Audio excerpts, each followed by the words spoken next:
You'll be able to record. There you go. Hit that. Got it. And we're going to get things started. Welcome to the Young Entrepreneur Syndicate.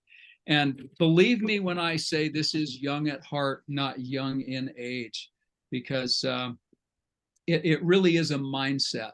And tonight, my topic is self-control. And on the header of my sheet, when I started writing this, I wrote control yourself. And if you think about it, just a real quick twist, control yourself versus self-control. I got a little bit of feedback there. There we go. We got it figured out. There we go. Hey, Brad. So welcome to tonight's call. I was saying just before we got started and hit the record button that last week, Jim took us all the way back to the late 1930s, I believe. And tonight, I'm going back to 1987. And if you can, I want you to raise your hand or put in the chat, how many of you have seen the movie Full Metal Jacket? Came out in 1987. Full Metal Jacket. Okay. If you haven't, and you can tolerate a little bit of harsh language, Google the YouTube section of Gunny Sergeant Hartman. Okay, that was R. Lee Ermey. Okay. And there's a scene in that movie that probably should have won him an Academy Award. And for those of you who don't know, Ermey was actually a former drill sergeant. And the reason I bring this up is I was thinking about this today as I've been preparing for a couple of weeks this topic, right? Self-control. And I've got so many stories that I'm going to share with you. And then I've got some statistics and then some tips. And it's important because, well, I'll tell a little story right here. I've been kind of pissy the last couple of weeks, maybe even the last couple of months. I've not felt good. And I've been a little edgy. I'm not sleeping well, so I've been a little tired. My temper, I don't really have a bad temper, but my fuse has been shorter. And as a result, I'm shorter with my responses to people. I don't feel like a full engagement. I don't want to go all in all the time. It takes a little bit of workup. It takes more effort to do that. And as I was thinking about and literally looking at my own behavior in the last couple of weeks, I realized that, it takes work to be on your game. Not just in business. It takes work to be on your game, especially around those that you're most comfortable with. It's so much easier to be short with the people that you're comfortable with. And that's not just family. The people you spend 8, 9, 10, 11-hour workday hours with are also in that close relationship. And it's easier to take those relationships for granted and even abuse them. And I'm more talking here about the explosiveness, bad bosses, right? We've all had them. Some of you may even have fallen into that. I know that I've had some issues with managers in the past, and for those of you who don't know, it takes an awful lot to trip my trigger. I mean, I can take a lot because I usually strategize and come back later with more weaponry, legal papers, whatever it takes to exact my revenge. I just do things differently. I've never been one of those to pop off.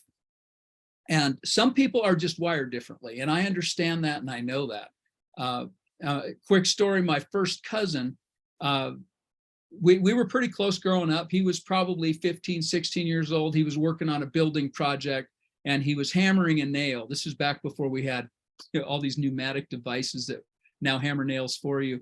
But he was using a framing hammer and hammering a nail, and he kept bending. It kept missing and bending. And he'd put a new one in and it would go flying off. He got so mad he threw his hammer, right, his framing hammer. And it bounced off of a board, jumped up and hit his little brother right in the head. And of course, the little brother screaming bloody murder. Didn't do any permanent damage, but it left a big welt. And so my cousin Alan's mother came. So he was short-fused. He was short-tempered. When he got mad, he threw things, he yelled, he screamed. He's still like that. He's in his late 60s, and he's the same person now as he was then as a teenager. Volatile, right? Well, his mother beat him black and blue.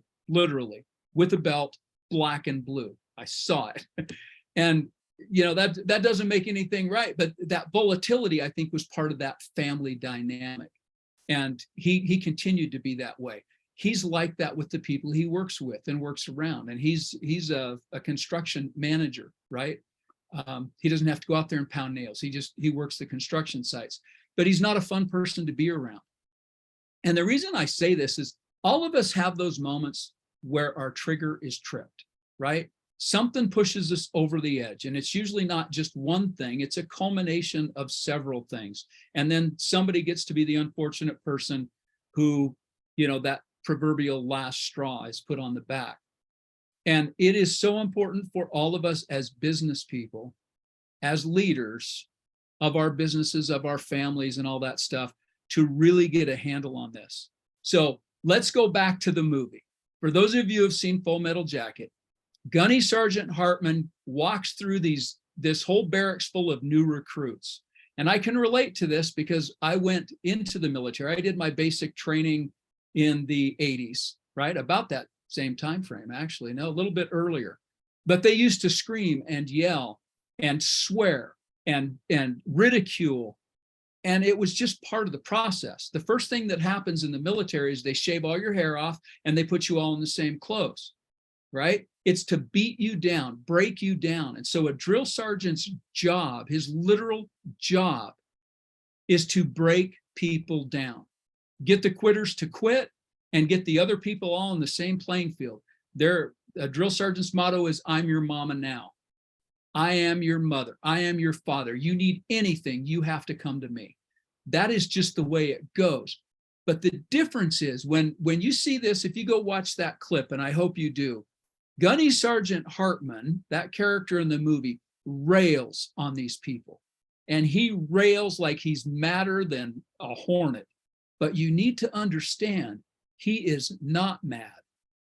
He seems emotional, but he is in so much control, both as a drill sergeant, which he used to be, and as an actor, that he is performing his job to perfection. He's emotional, but he is not out of control. He is absolutely, positively 100% in control, and he's doing everything with intent. And if you're going to get riled up, if you want to get the troops riled up, you better be doing it with intent, not with emotion. You better be doing it with a purpose and not to vent. It better be with a purpose for the organization, better be with a purpose for building that person up, but it better not be so you can feel better. Big difference, okay? So one of the lines in that movie is, the more you hate me, the more you will learn. That was one of the things he said to what he's yelling at the recruits. And I will tell you, when I was in advanced individual training in Fort Knox, Kentucky, there was a drill sergeant training school at that fort at that point in time, might still be there. And you would see drill sergeants in training standing out on the boulevards yelling at the top of their lungs at trees, practicing. Literally calling trees maggots and you are worthless and you will do this and this is how you do that. I watched it. It's intentional. It was something that was taught. They had to learn how to do this.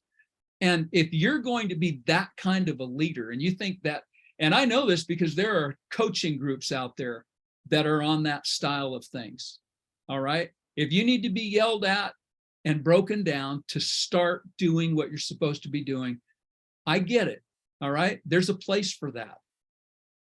My philosophy is a little different, right? I'm pumping a pump. I'm going to be here pumping a pump, and there's going to be water coming out, and it's going to be consistent and fresh and constant. And if you want to come drink, come drink. You want to fill a glass and take it to someone else, do that. You want to splash it on somebody's face, do that too.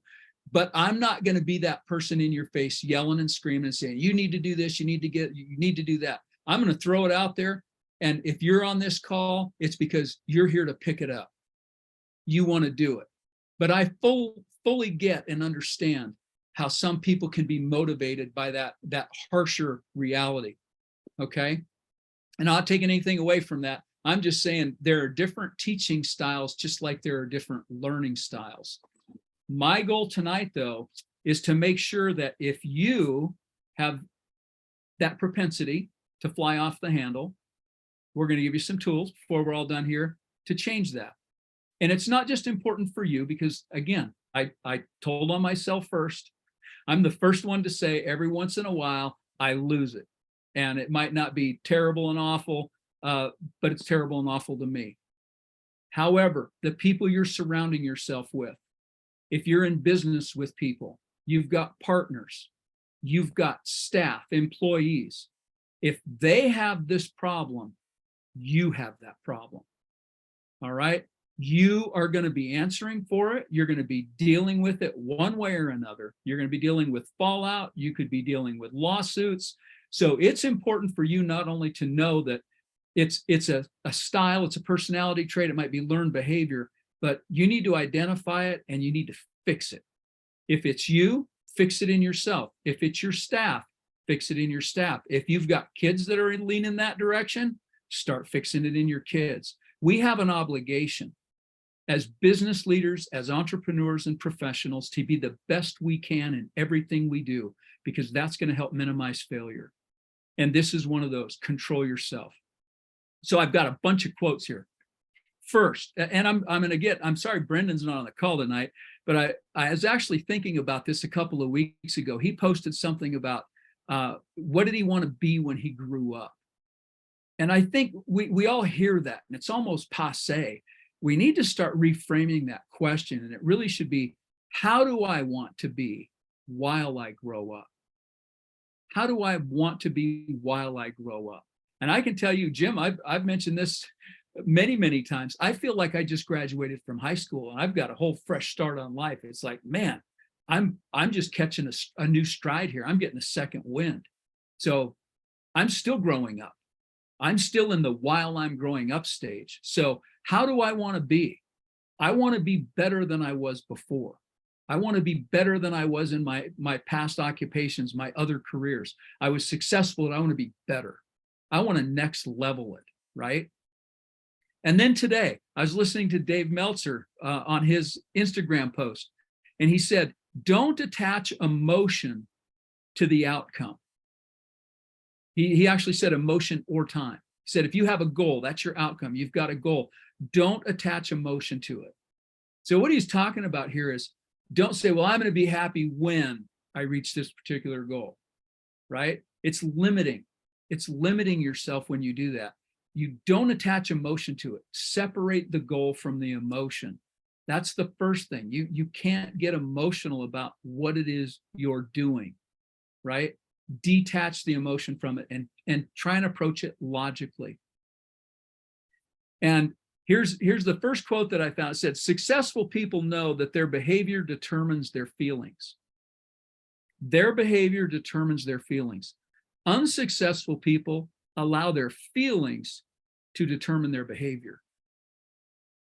You see the difference now between a drill sergeant, my cousin, who got mad and threw a hammer, and a drill sergeant who's yelling and screaming with intent, with a purpose in mind, right? Here's a good one. When you are right, you can afford to keep your temper. Remember that. When you're right, you can afford to keep your temper. And when you're wrong, you can't afford to lose it. Losing your temper can cost you. Having people around you, staff around you that loses their temper can cost you. People are like steel. This is a good one. When they lose their temper, they're worthless.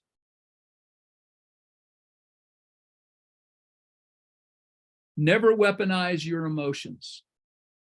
Narcissistic, manipulative, bullying, yelling to pouring on the tears are weaponizing examples. And if you can't control yourself, how can you control your business? It's okay to be emotional, but you can be emotional with intent. You can be real. And here's the thing, we're not robots. That's not what I'm saying. What I'm saying is be in control of, in charge of, and in tune with your emotional side, right? Those are tools that you have. So you don't turn those off and just become an automaton, but you don't get ruled by your emotion. They're a part of your character, and they can be a part of your business practice. They can be part of your brand. And I'm sure Rachel will have some more to talk about with this as far as branding that. And I was thinking about dogs. You ever go to somebody's house and they've got a dog that's out of control, whether it's a little yappy dog or a big dog, right? You've got some that are just all excited to see you, and they're running around, might even be piddling on you, piddling on the floor, right? They get to that point. They're happy. They're excited. That's a good emotion. And then you got the barking dog that can't settle down. You're a stranger in the house, and you can't have a conversation with the person. The dog's always there, just bark, bark, bark, bark, bark, right? Well, both of those dogs need one thing: training. They need to be trained that that's wrong behavior, right? And sometimes you just have to wait and help grow out of it. But people are the same way. You've got the chatty Cathy in the office, maybe, or the salesperson that just wants to always talk about the last deal they had and give you every part of the conversation from the last. Who cares? Put that away and move on, right? There's this thing about oversharing sometimes. People don't need to hear all of that.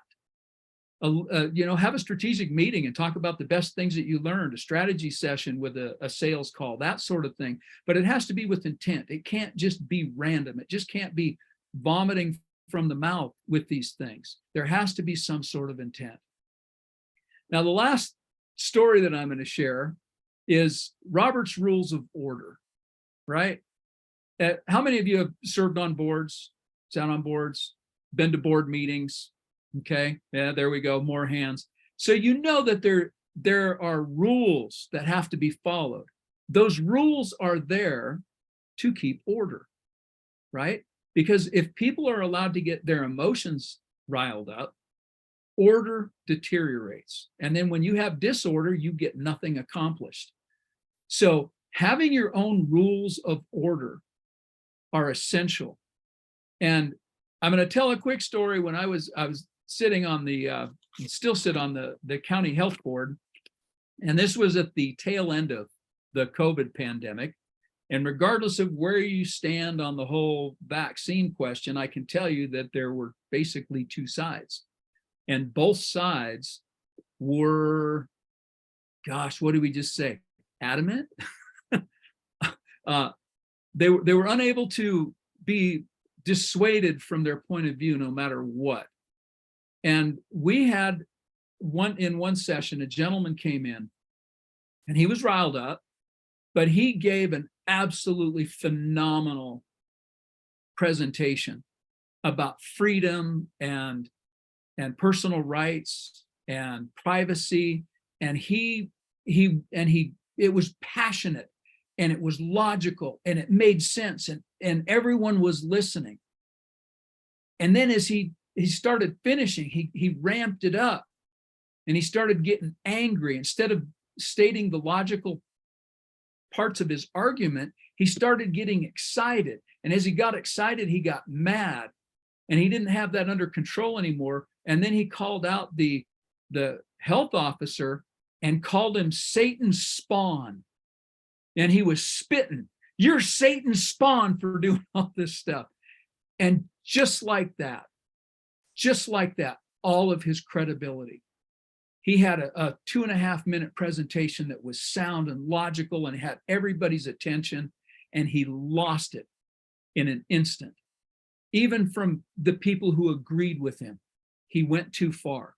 He lost control, and he lost his footing. He lost his argument. He lost credibility, not just for himself, but for all of the people he was speaking for. So Robert's Rules of Order are there to keep order, but there's a lesson in that for all of us, right? We need to be the barometer, the thermostat of our own emotions and those that are around us, the people we choose to party with, that we hang out with. If you've got a volatile one in the mix, I'm telling you, may not have happened yet. Eventually, you're going to be in the wrong place at the wrong time with that person when something happens and something snaps. So avoid those things. So emotional control. All right. I don't want to go on too long, but I'm going to talk about a couple of business statistics. We're going to keep this on the business end. So statistics on emotional control and leadership effectiveness. This is courtesy of, that's right, Rachel, AI, right? Okay, I want some statistics on this. I'm not just talking out of my experience. I want to back it up. So according to a study by the Center for Creative Leadership, leaders who demonstrate emotional intelligence, which includes emotional control, are more likely to be highly effective.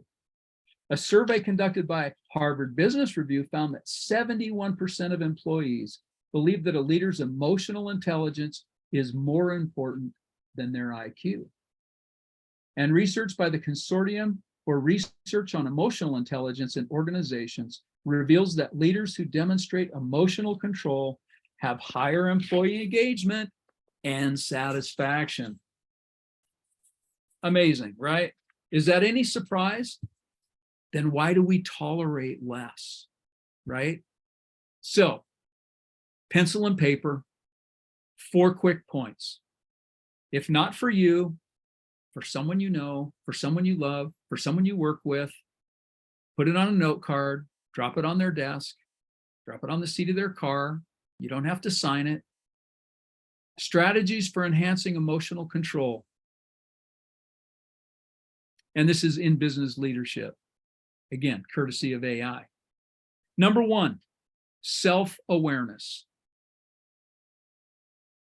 People need to understand and recognize their own emotional triggers and patterns. I started this session off tonight talking about myself. I'm in a bad spot. I'm a little vulnerable. I'm a little weak. I'm a little edgy. So I know that. That means I need to keep well hydrated. I need to keep eating so I'm not hangry on top of things, right? And I need to take a little bit more time before I respond, which is number 2. Pause and reflect. There is always time to pause and reflect. We taught our kids when they were younger, you know, that they were ready to start on something. It's like count to 3, 1, 2, 3, and a good slow count, right? Pause and reflect and teach other people. Take a moment before responding to an emotional situation. If you know someone's already riled up, take a deep breath. Step back. Again, part of it's that posturing. If it's with a client, a customer, take a step back, posture yourself, and take control of the situation. And you don't have to respond right away. You're better to pause and take that couple of minutes to say, what's really going on here? Number 3, stress management techniques. Stress reduction techniques like deep breathing, mindfulness, physical activities, anything that you can, and I'm not advocating drugs. They say anything that helps people manage their emotions. And I know a lot of people like to medicate today. And I know in California and Montana, it's legal to do all kinds of things. And I even heard that hallucinogens, I think it was Minnesota, are now on the roster for, you know, having low priority for police. So I'm not advocating anything like that, but stress, meditation, find something to do that keeps you a little bit more maintained. And the last point, seek feedback and support. Encourage leaders and the people you work with to seek feedback from each other, their mentors, their coaches, trusted colleagues, to gain a different perspective and insights on their emotional stuff. You might even, most of us on this call probably have a good idea where we stand, especially those of us who have managed larger staffs in the past. I had military experience, and I'm telling you, you manage people in the military much differently than you manage people in the corporate environment. It's a totally different ballgame, but you put on the right hat when you're in that environment. You use the right tactics for that environment to defuse situations. You know, if it's corporate, there's human resources, there's write-ups, there's all kinds of different ways to manage that stuff. But I'll tell you, none of them are more effective than interpersonal communication. And nothing is more important than stopping those problems before they even start. That's where the real magic is. And there are all kinds of books, tools, videos. There's all kinds of help out there. But I guess my advice to you from my experience is, if you're around those kind of people, avoid them or minimize your contact. If you have to work with those kind of people, find a solution to it. And the last story I'm going to tell is this: sometimes people need to hear it. Sometimes people need to hear it. And sometimes you might be that person that has to tell them. Or if someone has to tell you that, at least be receptive to it. My story is this: when I was in college, I grew up in eastern Montana on a reservation town. I would say that probably 98% of the people in my town are prejudiced against Native Americans. And that's probably close to the number, 98%. Even if they say they're not, even if they try and tell you otherwise, they are. And I grew up around that. I grew up with learned social prejudice, right? Just like some people in the South might have learned social prejudice from their community or their family or whatever. And I was, openly, said derogatory things about Native Americans. I just, in my community growing up, that's just the way it was.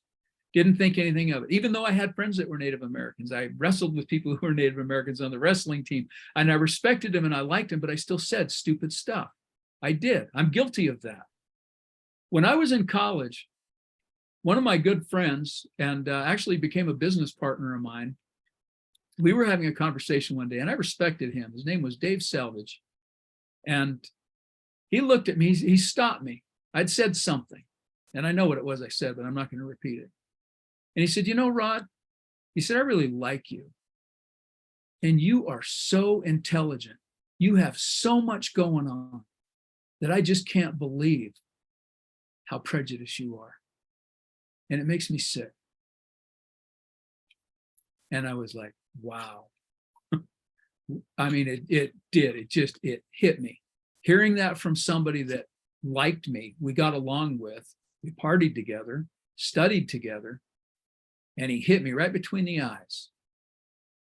And it changed. I mean, instantly, it was like, I need to fix this. And I started taking classes in college, Native American studies classes, philosophy classes that were dealing with Native American issues. And as the divinity that shapes our ends would have it, I ended up marrying a Native American. My children are Native American. And doesn't God have a great sense of humor? And I'm probably one of the biggest advocates. But I started off totally different. People can change when they're confronted on their behaviors and they're taught that there's a different way to doing things. So, boy, that's being vulnerable tonight. I threw it all out there. We can all be better. We can all do better. We can learn from each other. And that's what we're here to do. And I hope that even though I'm sure most of you are professional and act professional 100% of the time, never flipped off the handle. I've worked in so many different fields. I've seen it happen in every career, every occupation I've been in. I've seen that behavior rear its ugly head. So that's it in a nutshell. I hope you got some pointers out of that. And it felt good to get it off my chest and share it with you all. Jim, you're on my left. I'm going to start with you first. Thanks for being vulnerable. Tough to talk about who we were at one time, especially when somebody calls us out on that. So appreciate your honesty and the work that you put in to be different, right? You understood, message heard, and you changed. So awesome for sharing that. It's interesting, when I was 25, I've talked about my career at In-N-Out Burger. When I was 25, I was their /1 store manager at the time. I just sold 1 million hamburgers within a year. First guy to ever do that. Was making $160,000 a year. I had over 100 employees. I mean, I was top of the food chain there. And I said something in a rage that was so bad to an employee. I won't repeat it here. I know my wife will ask me later, what was it? And I'm embarrassed to tell her what it was, but I remember every last detail. I remember exactly what I said, where I was at, who was around me, how upset I was, and most importantly, how much trouble I got in for that. The company didn't even know what to do with me. They're like, I can't believe you said that. And I was like, I can't believe I said it either. But here I am, their number one manager. They're like, if you were anybody else, we'd fire you right now. You know? And so Rod, your message is resonating so well with me, looking back on my past, you know, clear as day, major mistake. And I think that's where we can say we've paid the dummy tax. If you guys are listening to this message tonight, I would let it sink in, because we're all capable of it. Had it not been so dramatic for me at the time, I might have went my career allowing myself to have these blowups here and there. But I learned my lesson in a hurry and have never done that again or said something like that to an employee again. And, you know, so what a great reminder. Awesome message about controlling, being in control.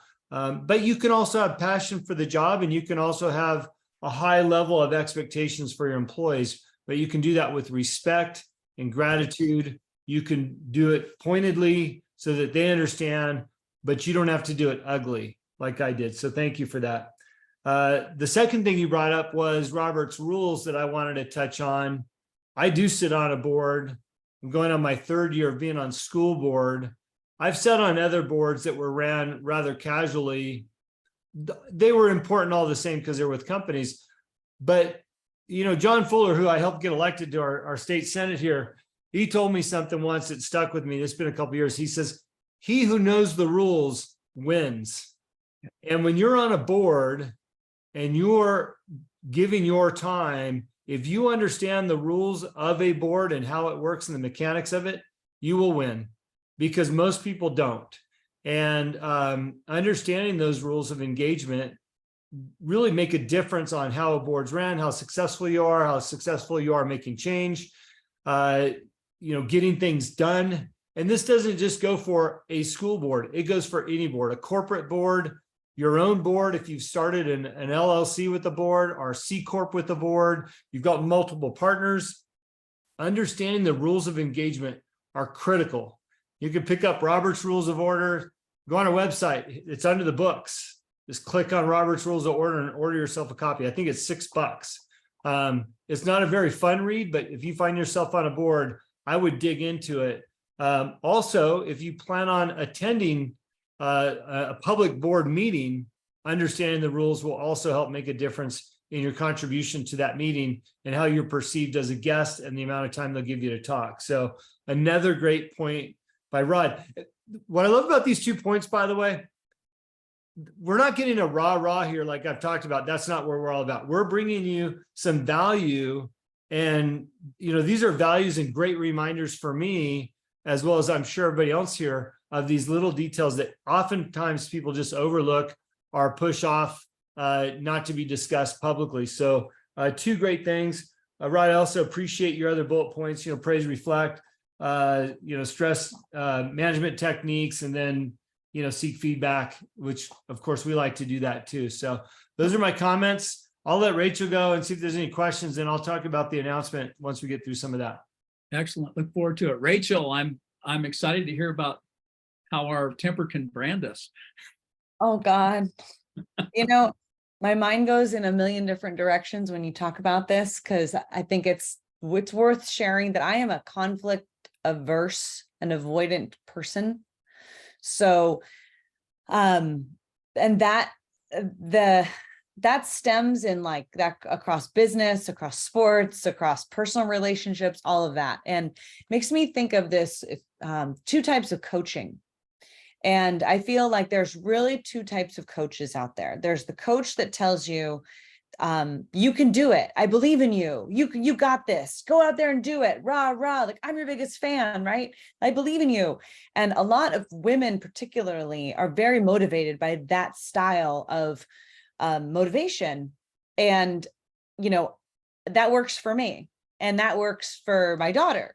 Now, I had a soccer coach in college who was a man who was a different type of motivator. He was more like the Army drill sergeants that you were referencing, you suck, prove to me that you can do it. Like, all these like really negative things. And I think for a lot of people that also motivates them. It just really didn't work for me. And I would like cry, and I didn't understand at that point in my life the different types of motivation. So I was like, why doesn't he believe in me? Why doesn't he think I can do it? I don't get it. But it was later explained to me that that was meant to be a motivator. So my son, for instance, if I tell him like, hey, prove in a nicer way, he's 10, I'm like, hey, you see those dishes? I don't think you could do all those dishes. I don't think you can handle it. He's like, oh, yes, I can. Let me show you. But if I said, hey, can you please do the dishes? Like, I really mean a lot to me. He'd be like, no. So finding what motivates people, whether it's your kids or whether it's your employees, not everybody is motivated in the same way or is going to respond to that. So I try to make an effort with my employees to use different motivational techniques with them as well. And I love what you said about not blowing up. It works for me that I'm not a big blow up person. I think, my buttons can get pushed. I'm a big fan of the, go walk around the block before you send the email, or, if you feel like really kind of like that pent up feel, like that big energy is what I call it. If you feel the big energy, then that's your sign that you need to like do that walk around the block, go do jumping jacks, whatever you need to do to kind of work through that. I get a lot of my really best thinking done while I'm exercising, whether that used to be running, but now it's cycling. And it really gives my brain an opportunity to get in that zone where it's almost like a moving meditation. And if I can kind of get into that clear headspace, then I can go back to whatever was like upsetting me and or was on my mind. There was this woman boss I had one time, and she was like, the shit runs downhill, and she was a real hothead. And she was like, too bad, I'm having a crap day. And so you are too. And I was like, oh, okay. But I try really hard not to make that the reality for anybody who works for me, because I didn't like it. And so I try to create an environment that I would have liked to work in. So those were my short thoughts on this topic, but this was a tough topic. It's a tough conversation to have with yourself and with others. So thank you for bringing this up tonight. You're welcome. Thanks. Well, believe me, we could share stories on this, I'm sure, for a couple of sessions, and we won't. So now that you've got some tools, do some introspection, but not just with your family life, your work life, people that you work with on boards even. I see it even on boards. See if you can make a difference. Be the difference out there. And then, Jim, we've got some exciting announcements. So if you want to do that, and then we can jump into some question and answer after. Yeah, and if you've got questions, let's think about them and pop them up there. By the way, I appreciated the phone calls that I was able to hop on last week with 6 of our members. So thank you for that. Not everybody's on the call tonight, but that's what we're here for. We want to continue to give you some extra value, or just be somebody that you can bounce ideas off or get you over a hump. So don't hesitate to call or reach out to any one of the 3 of us. We're all in that group text, or you can get us through our social media, emails, what have you. Real quick on a left turn about, talking about this subject tonight, learned a great lesson in church over the weekend about just personal health from a psychological standpoint. And it was a nice reminder, going in for counseling, and people that seek counseling are on medications for depression or anxiety or all these other things. 3 things that will help overcome those illnesses and many more that are basically free: diet, exercise, and sleep. There was 3 experts on stage, and they said the number 1 ways to cure most of these issues that we have in society: diet, exercise, and sleep. And then they went into details on how important that is, and that is over most medications that are out there. Not saying that medications don't do something for you in the right time and place. Their philosophy was, if you've got an illness, this is called anxiety, for example, a medication should be used to get you over the hump, but not a lifetime solution. And that's why diet, exercise, and sleep are so important. The reason why I brought that up is I was just reflecting back on the community platform, and I had posted that I was working with a new trainer. I'm going into work week 3 now, feel great, having a good time, early mornings. So I'm going to keep going, but I realize how important diet, exercise, and sleep are a part of my regimen. So, okay. If you follow other influencers, you've probably seen that there's been an uptick in people doing events and having different activities, you know, all these masterminds and things like that. And, you know, it's nothing new, and there's a tremendous amount of value in that. And we're going to do our own version of what they're calling their masterminds. And our event, which we're going to host, it'll be our first official Young Entrepreneurs event, is going to be titled Transitional Leadership, Mastery Leadership, Entrepreneurship, and Education. And you've heard me talk a lot on these calls and on my podcast and in my coaching about David Meltzer. So August 24th, I asked you to hold the date. David Meltzer, myself, and Rachel will be hosting an event in Orange County, California. Rod mentioned last week that he's got some health issues he's dealing with, so he will not be able to be there, unfortunately. So we're going to have to do this one without him. Rod, I'm sorry. And just so you get an idea of what the event flyer looks like, this is what's coming out.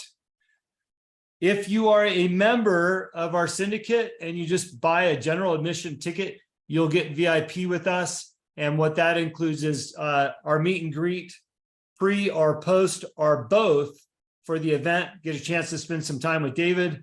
David's typically a $40,000 a night speaker, so we're blessed to have him. And I know I'll be speaking on leadership. And Dave, I spoke to his team this morning, and he's got a couple things up his sleeve. There'll be some book handouts and different things. So we would love to see all the members, especially the ones in Southern California, if you can make it out for this night of leadership mastery training. So mark your calendars, 6 to 9. Again, if you just buy a general ticket, we're going to throw you in the mix with us and the VIPs. I will say that there is another guest that is pending one very, very, very small decision. And he's already said yes, but something might come up. If he attends, if he's our 4th guest, you guys will absolutely love it. He's not on the speaking tour with all these other mastermind groups. He is an author and somebody that I've looked up to as an author the last probably 25 years. I have all his books. I've talked about his books before, and that's all I'm going to say about that. So I'm really excited about this pending last guest if his arrangements work out. So I'm thrilled about this. We're looking forward to doing it. We'll probably do 1 or 2 events a year, and we'll see how they go. But it's just our way of adding more value to what we're doing and growing our audience around the corner. So yes, let's see, Craig. Yep, it's in the background. Probably can't see it. It's so old, it's probably faded. Anyways, Rod, I'll give it back to you. But if you have questions about the event, love to have you. If you go on our website, there's more details on it. You can buy a ticket on our website as well. If you or your company wants to sponsor the event, there's a sponsorship form, so you can look at that. There's opportunities to get as involved as you'd like to. And if it's not a good fit for you, please, we would really appreciate you spreading the word. So, all right, Rod, back to you on any questions that people might have. Yeah, so I'm gonna throw the first one out there because I don't know much about, I don't know anything about this actually. Taylor put in the chat, she's wondering if anyone out here in the group has any information or experience with provisional patents before filing an actual patent. So if anybody does, put in the chat and I'll send the information to her. She's still on there. She's busy with kids, she said. So any information on provisional patents at all? Anybody experienced with that? Yeah, right. Just Okay. real quick, Taylor, I referred somebody to a great attorney out of Colorado for a patent. It wasn't for me. I don't have anything that's patent or a provisional patent, but I could at least give you the attorney's information. That's about as far as I've taken that in my background. There you go. The other thing I'd say, Taylor, is put it on the Jadari back end of Y.E.S. and just throw it out there, and maybe somebody else that's not on the call tonight would have some information as well. All right, so there we go. Any other questions, comments? You're welcome, Taylor. I did give everyone a hint there, by the way. Go ahead, Fred. Fred, you're up. All right, guys. Hey, Rod, good share tonight. Thank you for the vulnerability. I can reflect with many of those points that you made. And one of the things that I've learned over the years is it's, taking all that into consideration without reiterating all the points is how important it is to build instead of burn. Yes. So the opposite end of those tactics are you're burning things down, when in essence you can build a experience out of that and usually strengthen the relationship or the communication with those people. As we started the call, I actually got a phone call from a good friend of mine we attended a concert with. We had a nice suite at the SoFi Stadium, got to watch Morgan Wallen. We'd all been waiting since, I don't know, on Christmas to watch us, but he had to call and apologize because he had some guests that were unruly and very handsy and a little too much liquor and words flew. But, he's a avid follower of the podcast. And we had this conversation that real friends will step in and say the right things when needed. And so he called me to apologize. And I said, I haven't had a chance to call you. It's Monday. We were together on Saturday. And so we had the conversation really quick.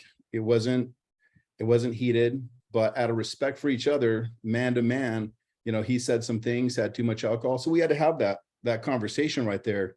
But I can tell you in so many points in my life that following the self-awareness, pause and reflect, stress management, once you see those little indicators, it's really an opportunity it's a God tapping on your shoulder saying, hey, take a deep breath, look at the situation and turn it into something positive as opposed to, something erratic and burning it down to the ground where it's unrecoverable. And maybe it is, but it's been very powerful. And, and one of the key components of Jim and I's relationship, Jim Riley, is he helped me through a very tough situation years back, about 7 years now. Yeah. And, I wanted to burn the world down. And Jim's the one that talked me off the ledge, put the voice of reason in my head and said, hey, Fred, look at yourself and this state of anger, but look at yourself in a state of positivity where you get back on track and you look at the real picture. What's your life look like? One looked beautiful. The other one looked dark and dreary and was going nowhere. So anyways, I just wanted to comment on that. But the thing that always stands out for me is build, not burn, when you're faced with those situations. So I think that's a good reminder for me. And I think it would help a lot of people when you encounter those situations, just look at it in that fashion. It's been tremendous for me, and I know it can help a lot of people. So anyway, just wanted to share and thank you again for being open and honest and sharing from the heart. Thanks, Fred. As you mentioned that, I was thinking about a couple of people that I had on the last sales team that I built, and two of them were volatile. They had phenomenal sales skills, and they were great men, good people, right? But they had that propensity to fly off the handle, and because they were part of my team and they had the talents that they were a resource, right? And so I became the cooler. It was like anytime they had an issue or a frustration, I let them bring it to me. I said, I will filter all of it. They had problems with this person, they had problems with management, they had a problem with HR, they had a problem with whatever. It came through me. I said, I will deal with it. I will take that on for you. And so sometimes we need to go to a cooler, right? We need to take it to somebody just to dump it and let them take it off of our chest and deal with it appropriately, because they knew they wouldn't deal with it appropriately. So, sometimes it's an extra burden, and sometimes we have to do that. We should be willing to do that for our family, for our staff, for our friends. Like you said, Fred, it's the hard conversations. So Looked like a couple of good comments out there. Thanks, Chris, for jumping in with Taylor's issues there. And I know that we all have a lot going on. I encourage all of you, if you know anybody in that Southern California area or somebody who really needs a life change and a reboot and a restart, maybe, to get into this this symposium that's happening. It's going to be phenomenal, and I am just beside myself that I can't be there. So you all have to be there or send a delegate on my behalf. It's going to be something. Things are percolating behind the scenes here, folks, and it's exciting to see. It's exciting to watch, and you're all a part of it. So jump in with both feet and do whatever you can. Well, we're finishing up a little bit early. Unless there's another question, I'll look for hands out here. Just a cough from Jim. That's it. Thank you, everybody. Right. Appreciate it. Appreciate you guys being on the call. Enjoy your evening.